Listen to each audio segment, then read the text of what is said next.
Greetings, sponsor. Yes, we are coming to you live from the N3 between Ladysmith and Harrismith, just after Montrose towards KwaZulu-Natal. We are here in the Free State.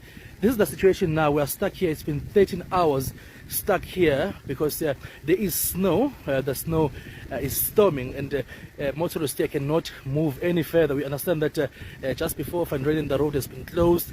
That is why there's this jamming traffic here. People they slept here overnight, and it seems as if it's going to continue.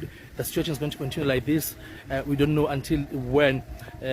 People here are running out of water, food, and some of them are saying that really they're missing out.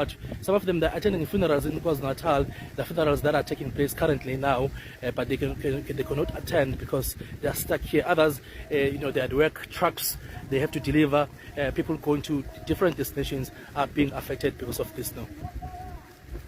Going to be one of the coldest days of the year, albeit we're now late into September. The N3 toll concession is urging motorists to put travel around the Van Rhenens Pass between KZN and the Free State on hold because snow and black ice is making the road incredibly slippery. Snow also having fallen down in the Eastern Cape's Elliot area, KZN's Underberg region, and also on the Sani Pass. Warnings of severe weather also issued for tomorrow, for Sunday, I did mention Sunday, and also for Monday.